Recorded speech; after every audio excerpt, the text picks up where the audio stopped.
It's over, folks. It's over. Roll out the trophies, all of them, because the Seattle Kraken, we're collecting.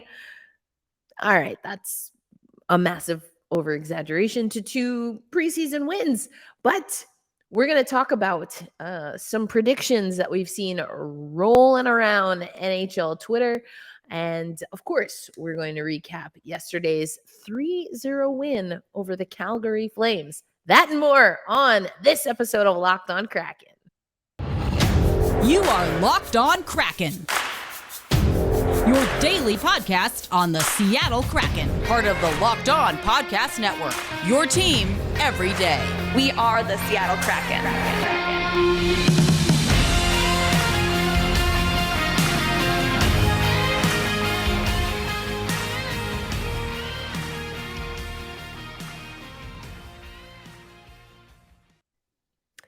Hey, what do you say, Seattle hockey fans? Welcome to another episode of Locked On Kraken. I am your host, Erica L.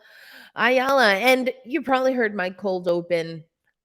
I'm excited about the preseason, but not for the wins. We're going to break that down. Yes, I'm exaggerating a lot of it. I don't know that we're going to see any trophies in the showcase for the Seattle Kraken this season, and that's okay because we are seeing improvements, which is really what we needed to see after last season. Thank you, as always, for making Locked On Kraken your first listen of the day. We got another win over the Calgary Flames yesterday. We're going to talk about that. But there's still some things to be concerned about, including perhaps Dave Hakstol and his job. We'll talk about that by way of an article that came out for The Athletic. But let's talk about last night's game. We once again saw the team split. So just as a refresher, a reminder, here is what we saw in net. Philip Grubauer started, and then we had Magnus Hellberg. Ooh, giving him hell with those pads, I tell you what. Magnus Hellberg in net. Some players that I pointed out yesterday we'll see did indeed make an impact in the game because, of course, I am all-knowing. Jokes aside, it was great to see Schwartz back in action. He actually was on a line with Eberle and, of course, Shane Wright. Everyone wants to know how Shane Wright did, and we'll talk about that for sure. Vince Dunn, Yanni Gourde, Jaeger, Furcus, Circus, and Daniel Sprong was the other name, as you may recall, that I called out yesterday. So let's take you to NHL.com. We'll give you the recap summary-wise, and I'll break it down from what I saw. Now, I was in and out of this game. There's actually an NHL preseason game right here in Tulsa, Oklahoma yesterday, and I caught some of that. So I was double dipping here, but here's what we got in this game for the Seattle Kraken. Now, I talked about power play yesterday regarding the game versus Edmonton. It wasn't great. Still haven't scored on the power play, but we have another shorthanded goal. So here is what we get. I'm going to swing this over here for you. So you got Daniel Sprong gets the scoring open, was assisted by Vince Dunn. Then you have McCann and Olofsson connecting with Schwartzy on a shorty. And then Andrew Poturalski. And then Andrew Polturalski with an empty net goal to seal the deal for the Seattle Kraken. So that's the scoring summary there. Let's break down some of these stats, though. Again, 0 for 3 on the power play, but the Seattle Kraken kept the Flames to 0-6 on the power play. I saw some people joking around that, Special teams. We knew he had to work on special teams, so let's just go to the box a bunch of times. Well, Dave Hakstol did talk about the give and take of having less 5-on-5 time, but also working on the power play, the penalty kill in particular, specialty teams. So let's close this out. We'll come back to the stats from the game, but let's head over to Dave Hakstol talking post game about how he thought the team was coming together. Dave, a couple of shout-outs. Obviously, the goalies are looking good so far. Yeah, both nights we get good solid performances. A couple good saves at the right time along the way. I thought Groovy tonight, just had a real good solid night, and that's what you want to see. How he comes in and a little bit more chaotic probably in the second half, in front of him, but he did a good job finding pucks, and ultimately guys did a pretty good job of cleaning up some of the garbage laying around the crease. Seeing to get going. What did you see? Shane had a good solid night. He's his first night, starts in the face-off dot, from there, goes out, the 200-foot game, right? So it's a good experience for him. There's a balance between, letting individuals try and work and compete and trying to build in the structure while you're doing that. There's not a lot of 5-on-5. Yeah, it's tough. I mean, it takes away from the 5-on-5 and, your special teams guys, especially, when you have guys that are playing both sides of special teams. I mean, you start, the minutes get pretty high. I mean, you look at a couple of our guys, the minutes after 2 periods, and, you don't want to go too far, especially in game number 1. So it has an effect. It takes away from the flow and the rhythm of the 5-on-5 game. But in saying that, it's part of it as well. So, I mean, it is what it is. Take the opportunity to see what guys can do in some of those special team situations. For sure on the PK, we got an opportunity to look at some different guys tonight. And a guy like Truzzi tonight did a good job on the PK. He built some good momentum for himself in that role. So key takeaways for me here, Dave Hakstol did think that he got what he needed from his goaltending.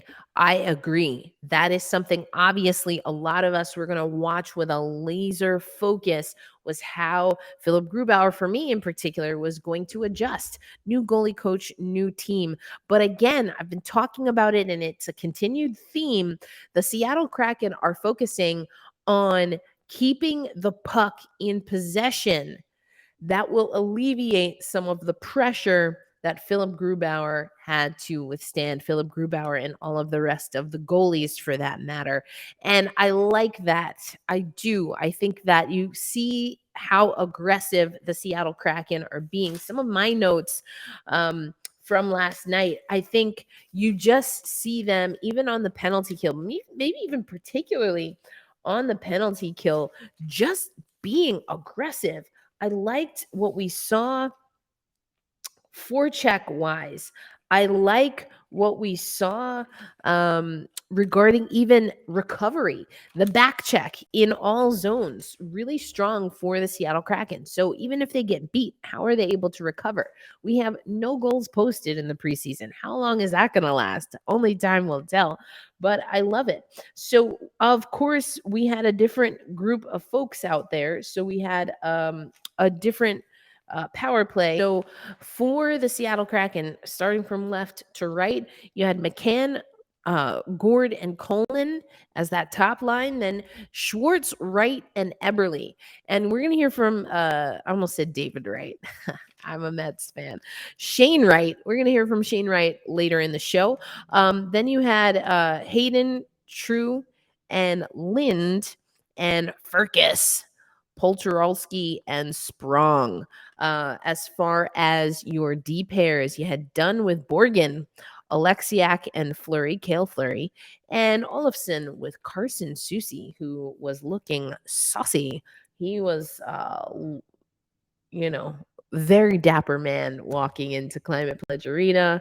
Whoever captured that photo caught my attention. Thank you very much for that. Anyway, on the power play, you had Eberle, McCann, Schwartz, Wright, and Dunn on that top power play.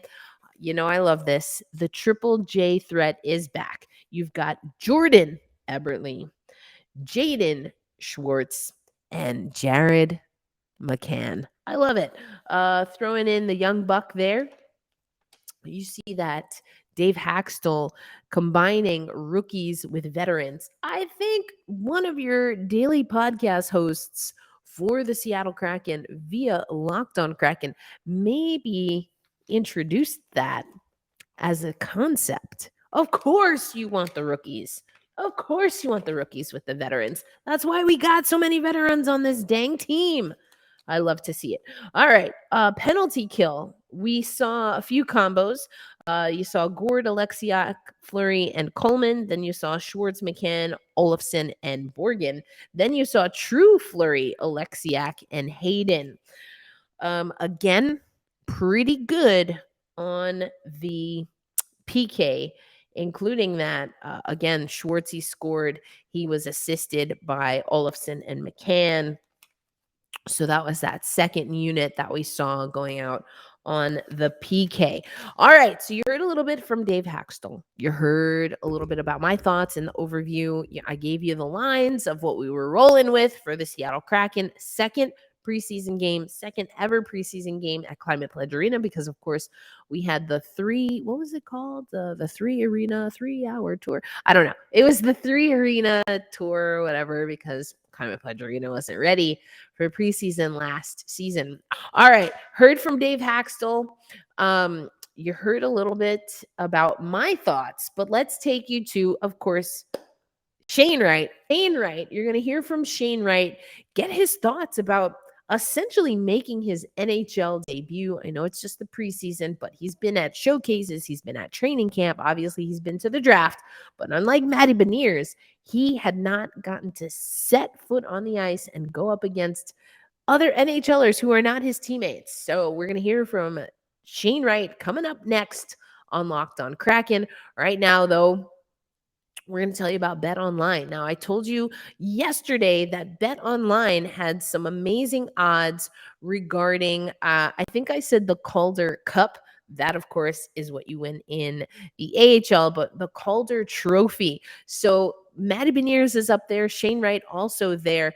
But ultimately, what we want you to know is that BetOnline.net is your number one source for football betting and info this season.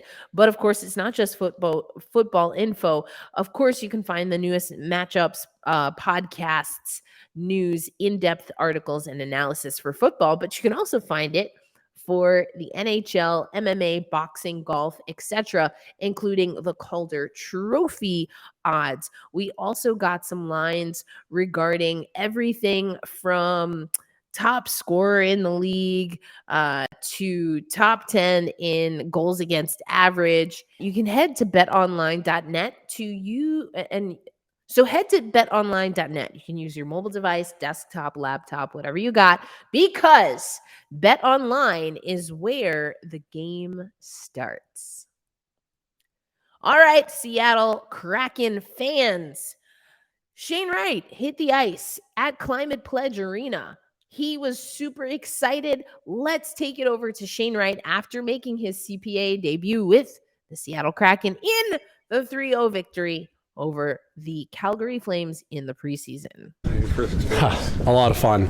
Definitely, pretty cool experience there. Obviously, something I've been looking forward to for, basically my entire life here. So it's definitely a lot of fun. Took a little adjustment the first and then throughout the game there, but obviously a great win and really happy overall with the result. His speed, guys are really fast and they're closing quick, so you have less time with the puck, less time to make plays. So I think that was a really big thing I noticed. And obviously, physicality as well. Obviously, a lot older players are going to be bigger and stronger. So definitely.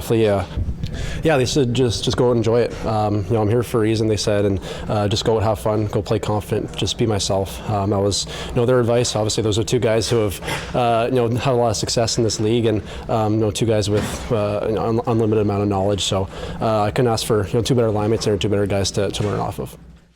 And again, you can head to Locked On Kraken on YouTube to see that clip of Shane Wright in its entirety. You can also head over to hear from Dave Hakstol, particularly regarding Shane Wright and how he thought he did. I thought it was solid. That's what Dave said. I agree with Dave. Seemed like a solid start the question was asked, did it seem like it took him a few shifts? Yes. I do think that Shane had to get comfortable, which is completely normal. There's so much buzz about this kid. Everyone's just like, in adoration of his drool, so to speak. And I get it. He was going to be the top pick going on for the last 2 years leading up to his draft. And then he falls to us at 4. Totally get that. Give the guy a chance. He's 18 years old. Give the guy a chance. All right, folks, let's relax. So, do I think he was solid? Yes. Do I think he was the best player for the Seattle Kraken on that ice? Absolutely not. No, no, no, no, no, no. I think we saw, though, that again, when they talked about this on the broadcast, Dave Hakstol and the staff putting him with Schwartz and Eberle. You got to learn quick. And I wonder, and for those who follow on YouTube, you might have noticed that we have, one of our faithful that has been chiming in about Shane Wright and maybe just how he emotes, shall we say. And my response to that has been, and check out the some of the comments. Like, a lot of stuff happens in the comments on YouTube, so you're not going to want to miss it. Including people calling me out for my big bad bold prediction that we're going to win a Stanley Cup before Vegas. I said what I said. That's right. I'm doubling up on that. And we've already talked about why. Anyway, goes down in the comments, getting comments that Shane, he emotes. He'll be dropping F-bombs, or, if he has the puck stripped away, he'll kind of bang his stick and, be very frustrated with any mistake that he made. So having him with 2 like consummate veterans who don't emote, at least publicly, very often. I think they say what they need to say in the locker room. I wonder if that's also a strategic matchup there and pairing, if you will. So I think to be determined on Shane Wright. I still think, I've said this on a few squadcasts, and we'll talk about squadcasts a little bit later in the week, but I've said this a few times. I'm okay if we don't get Shane in the NHL this year. Could it happen? Yeah. And that's because players like Sprung has sprung, I think was the call last night, right? I think Sprung on a PTO was with this team, came over after the trade deadline, making a case. There's some other players that don't particularly have a spot that are going to make a case.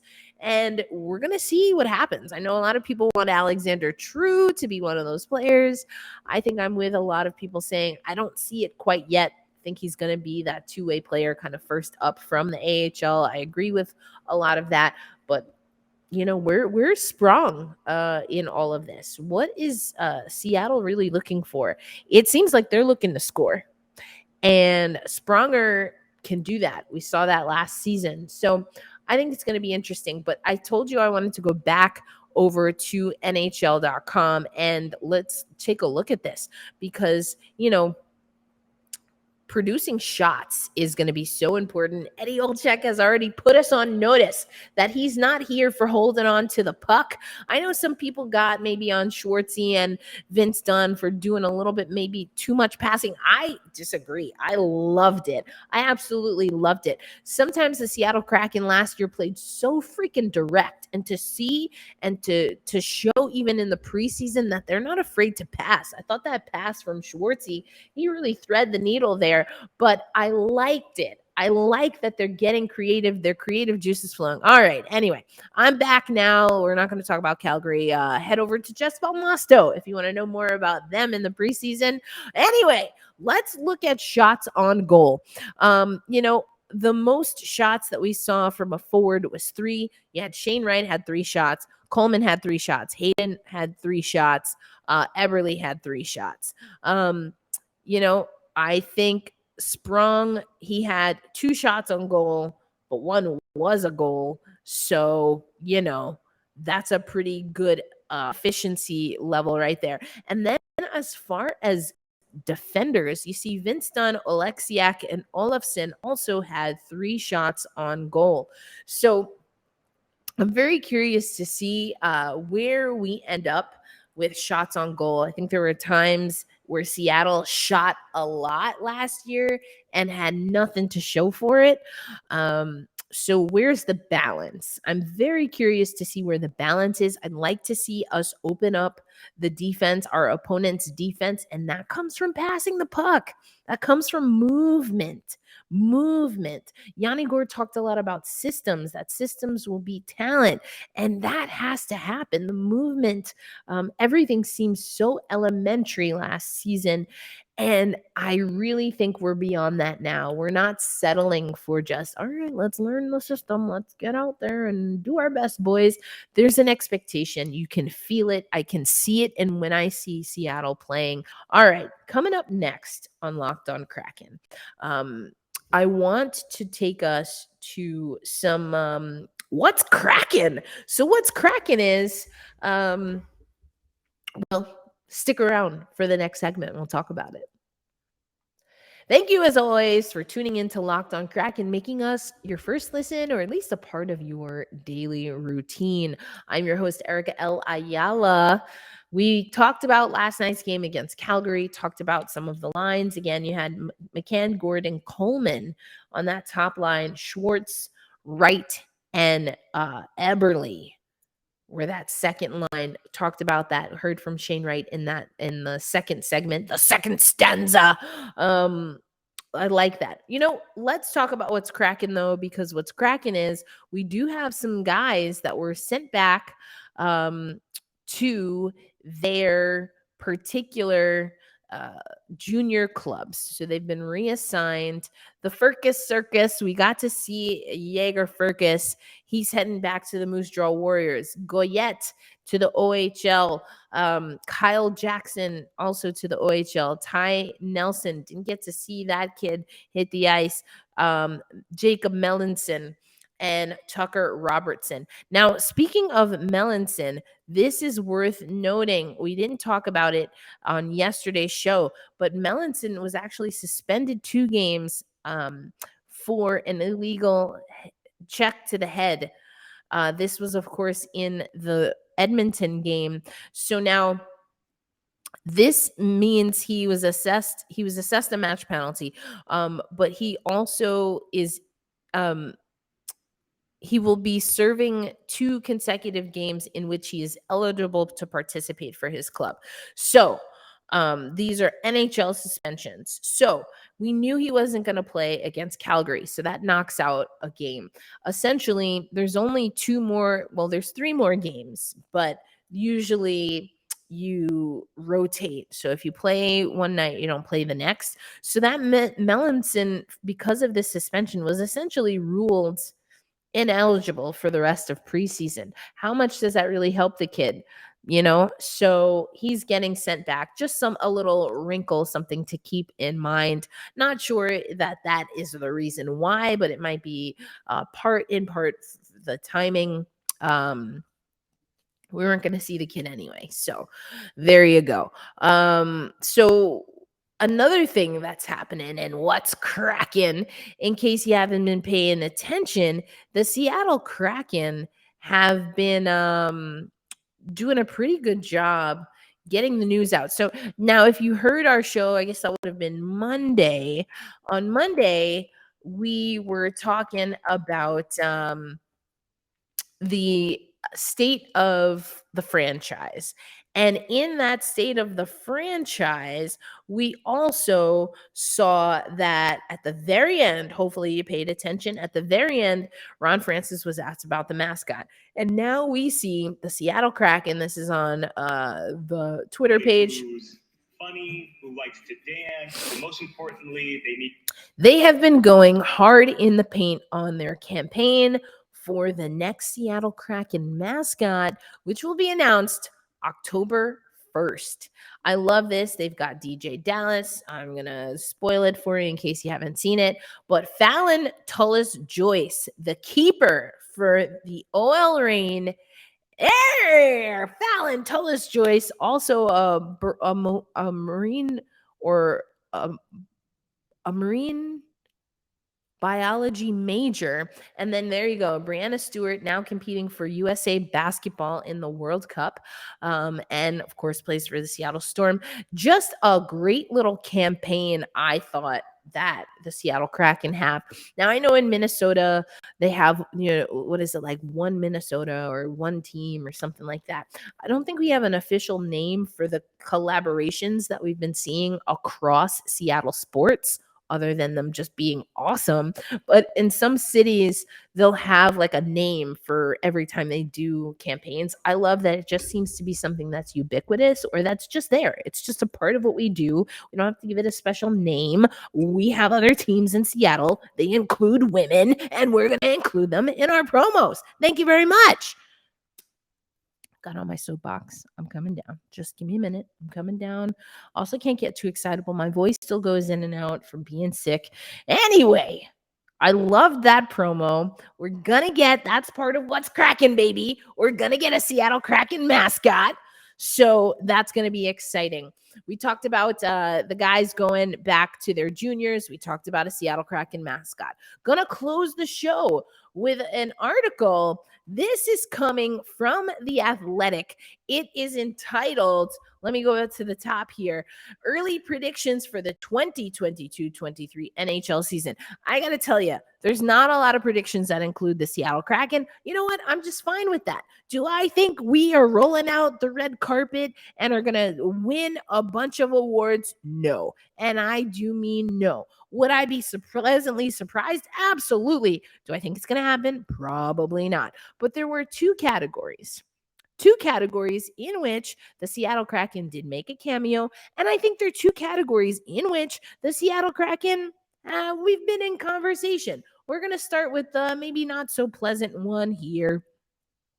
And that is, first coach fired. Now, I talked about this on yesterday's show because for the first time for me, now apologies if it came up elsewhere, but John Forsland talked to Ronnie Francis about Dave Hakstol and about what the season looked like from a coaching perspective.